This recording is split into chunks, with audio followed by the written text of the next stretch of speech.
of the Justice Collaborative. And today we're joined by Los Angeles City Council candidate for District 4, Nithya Raman. Nithya is an urban planner, community organizer, and advocate. She's been working on ending homelessness through the SELA Neighborhood Homeless Coalition and as co-chair of the Silver Lake Neighborhood Council's Homelessness Committee. She has also served this past year as executive director of Time's Up Entertainment, an organization working to further gender equity and safety in the entertainment industry. Nithya is challenging Councilmember David Ryu. Nithya, thank you so much for joining us. The Los Angeles Times said your progressive candidacy is forcing your opponent to change some of his policies. Why are you challenging Councilmember Ryu for this council seat? Well, like so many cities in California, I feel like Los Angeles, our residents are incredibly progressive. And the language that we hear coming out of City Hall is also incredibly progressive. And yet the policies that have actually come out of our City Hall haven't been quite matched to the very progressive language and I think the progressive leanings of our residents. And I feel like a big part of that has been that we've had a lot of vested interests who have pushed City Hall policymaking in directions that are, I think, not good, not always the best for residents. And so I wanted to run for this seat because I thought it was important to talk about policies, to talk about that incredible gap between, I think, the values that so many Angelenos hold and the policymaking that was coming out of City Hall. And this election in Los Angeles is an exciting one.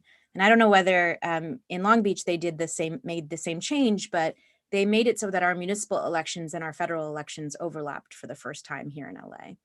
And so for us, for so many of us who were involved in city politics, who had bumped up against kind of the slow moving and sometimes intransigent city government, this presented a real opportunity to have these municipal elections, which are historically very low turnout elections, and to try and get people educated about city council, because they didn't have to be pushed to go to the polls. They just had to look down ballot, Absolutely. No, it was crazy how low the turnout used to be in some of these elections. But you're right, being matched with federal elections and the turnout in general, we think is going to be probably exceed every expectation that people previously had. Before getting into the policies, I'd like to talk a little bit about your background. So Sure. you were executive director of Time's Up. You've also led, homelessness organizations. How did that impact your decision to run in the first place? Well, the Time's Up was actually probably the one thing I've done in my career, which has almost entirely been focused on urban poverty issues. I worked on issues related to slums and informal settlements in India for many years. And then here in Los Angeles, I've done a lot of work, both in my own neighborhood and I worked briefly at City Hall on the issue of homelessness. Time's Up was my last job. I left that job last year to run for this seat. And I think that job did a couple of different things for me. I think they hired me because I had a track record of taking activist energy and changing it into institutional change, kind of taking activist energy and making sure that policy changes resulted out of that kind of that excitement. And I obviously care passionately about women's work and workers' rights and working conditions for women.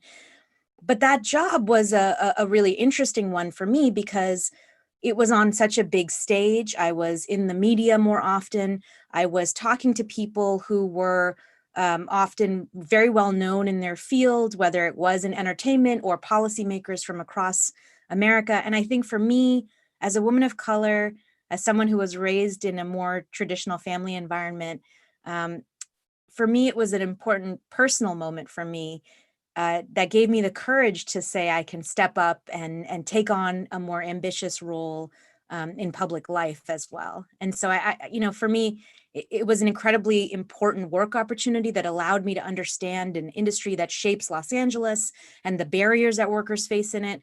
But on a personal level, I think it allowed me to see the potential for more voices like mine in public spaces here and gave me the confidence to step up.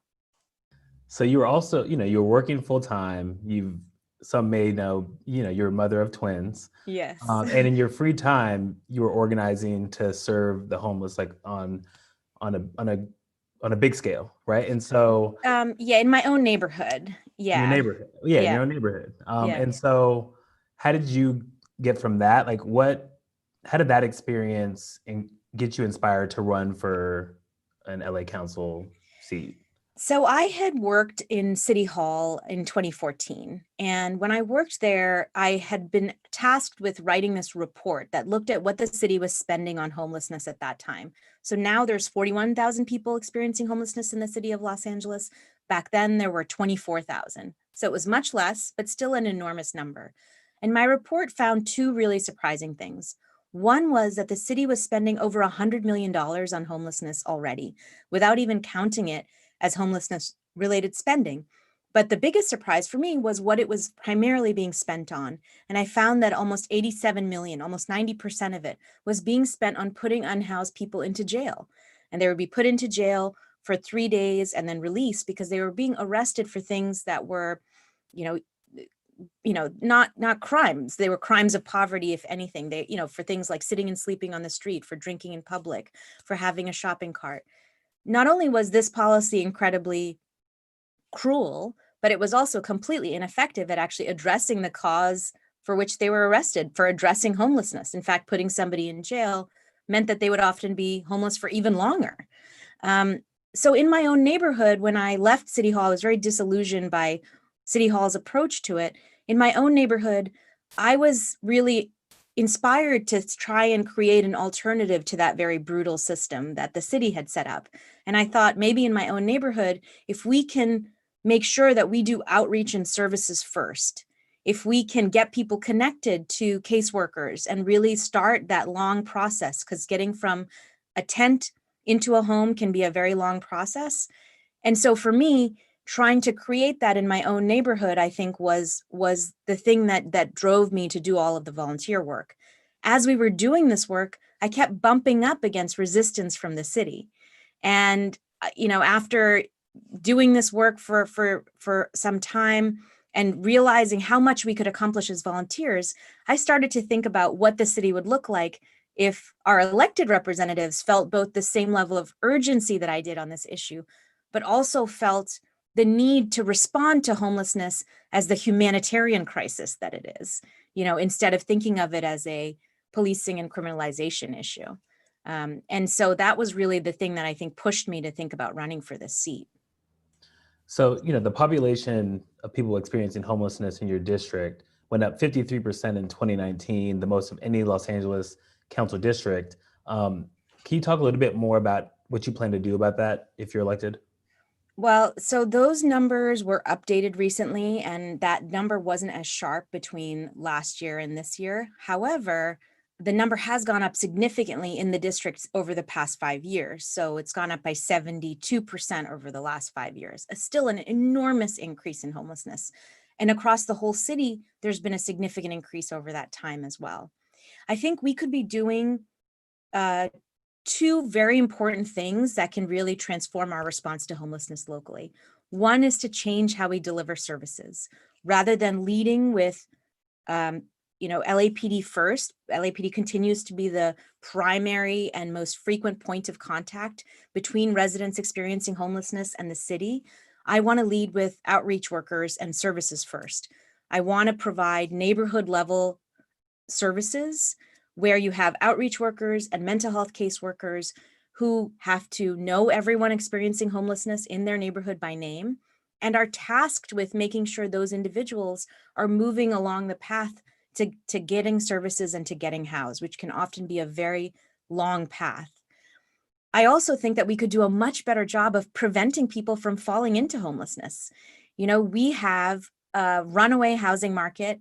We have now economic crisis that has been deepened by COVID. So we are looking potentially at significant risk for people in terms of increases to homelessness over these next few months, especially as eviction moratoriums expire in the city and as protections around renters fall away. I want to do a much better job. I talked about this even before COVID. We don't do a good job in Los Angeles of protecting renters, of making sure people who are facing eviction have access to a lawyer, of making sure they have access to emergency rental assistance, of making sure that we're doing through COVID some kind of detailed rent forgiveness program. All of these are things that the city has the capacity to do and should be doing.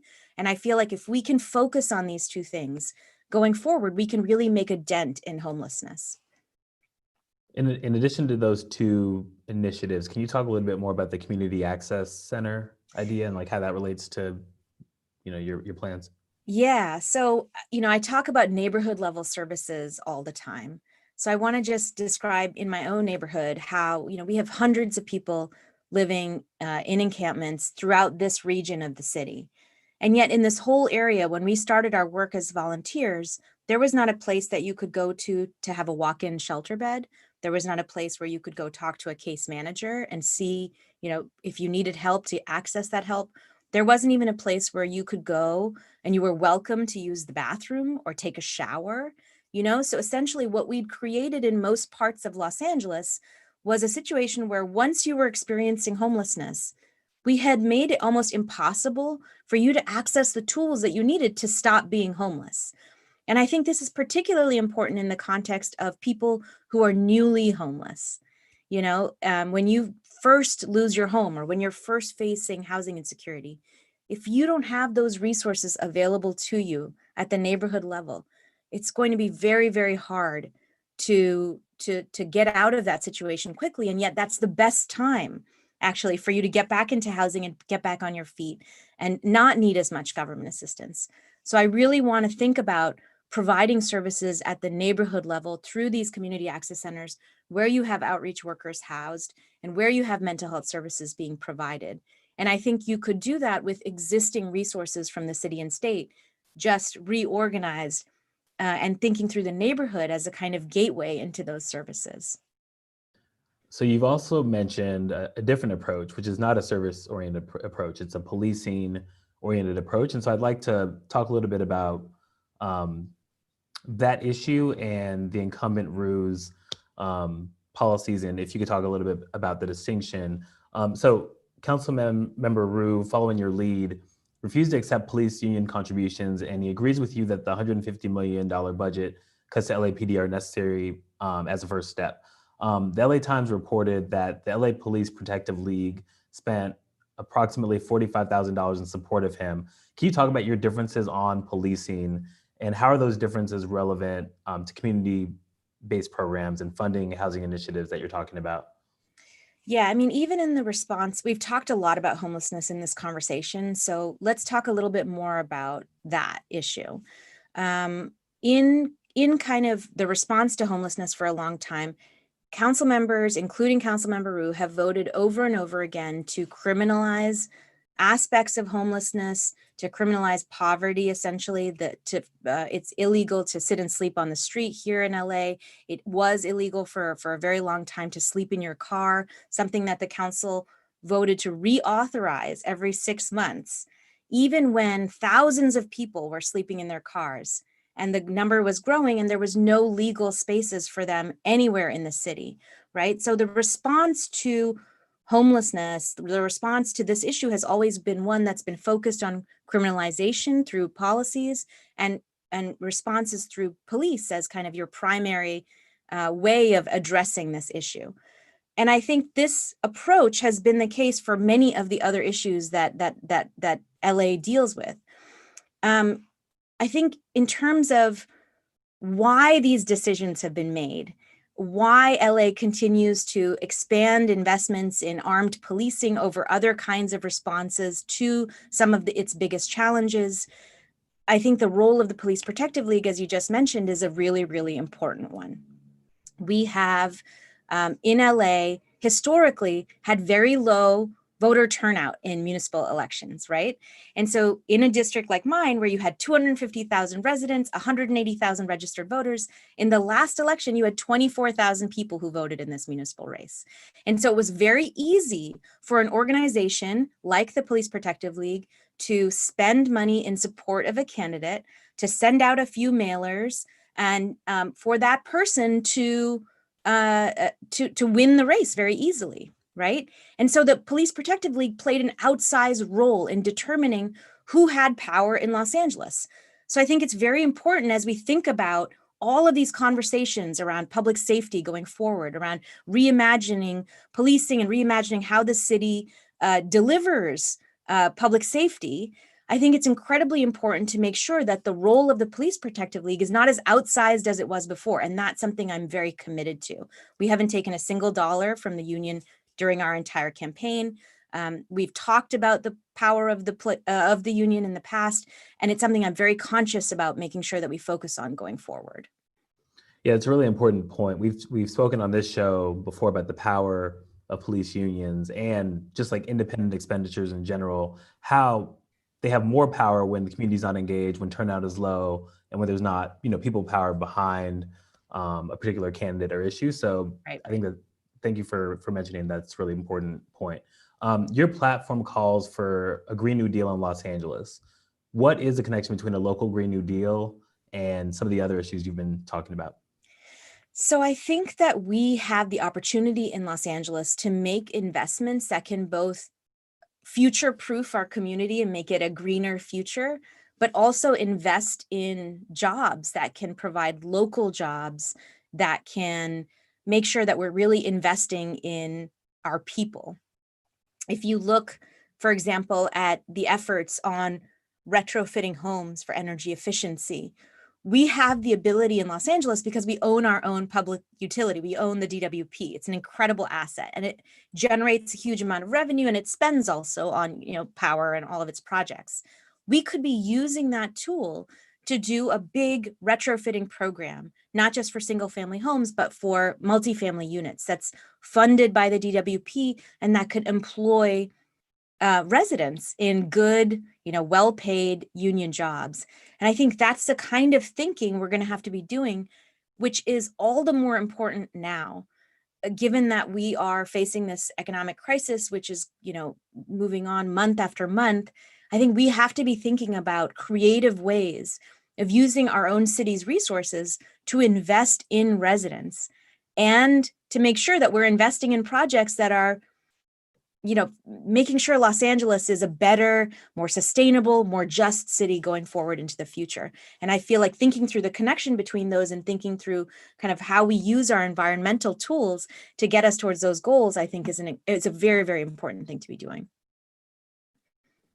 So I'd like to back up a little bit. Your district is a sprawling one that covers a range of diverse areas. Can you talk a little bit about your district's identity and how it's shaping your policies?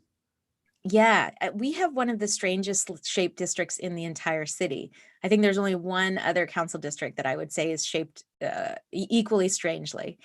But the district covers an area that stretches, if anybody knows Los Angeles, from Silver Lake all through the Hollywood Hills, Los Feliz, to Sherman Oaks and Toluca Lake in the valley, and then south into parts of Hollywood, parts of Koreatown, Hancock Park, and Miracle Mile, like all the way to LACMA.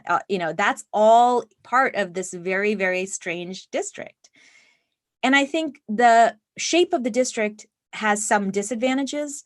I don't like driving that much, but you couldn't campaign without a car because the district was so sprawling. It was very hard to get from one end of the district to the other using public transit or trying to not rely on a car.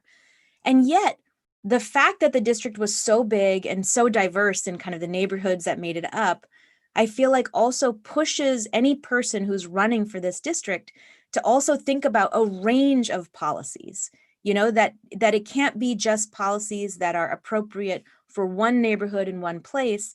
It has to really be policies that respond to issues that the entire city is grappling with, because so many different neighborhoods are dealing with different kinds of things, but they all do share certain core challenges. I think for me, those include worsening air, those include our housing and homelessness crisis.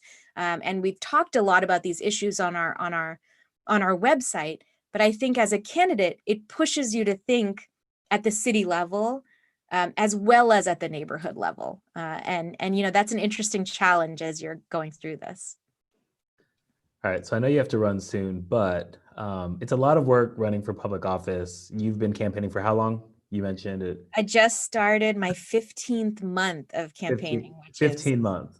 So, people are exhausted. There's other candidates out there. There's other people thinking about running. Do you have any inspiration for people that are either thinking about running or just getting weary with the fight that's ahead, especially when challenging incumbents? Yeah. I think that even though it has been tough on me and tough on my family, I have 5-year-old twins, and it's been hard on them. It's been hard on my partner. I will say that the ability for us as a campaign, as a person who's put out serious policy platforms, to have changed the debate locally has already been felt, and I haven't even been elected yet. And this isn't just me saying it as a candidate. The LA Times, as you said in the beginning of our conversation, noted that the incumbent has tacked sharply to the left in a far more progressive direction than he was before, because we showed through the success of our campaign that the ideas that we were talking about had real electoral resonance. It showed the power of these progressive policies and how many people believed in them in Los Angeles. And I will say that no matter what happens in November, we've already changed the terms of the debate in LA. And so for me, just running, I think, has been an incredibly powerful, uh, tool to be able to use to impact policymaking in Los Angeles. I hope I win on November 3rd. I hope that we're able to, take these ideas and take this movement into office. But if we don't, I will say that this campaign has been one of the most effective local think tanks that I've ever had the opportunity to be a part of. Awesome. Yeah, I really appreciate you taking the time. I was trying to see if one of your twins would pop up and like wave to us in the window, but so far, no luck. Yeah, not Yeah. today. So thank you so much Thank you, for joining John. us here on the briefing. It's been our Future on the Ballot. This episode will be available as a podcast on Apple Podcasts and wherever you listen to podcasts. We're live again today at 3:30 p.m. Eastern to talk about wage theft with Columbus Council member Rob Dorans. Please follow Appeal News on Facebook and the Appeal on Twitter for the latest news. So yeah.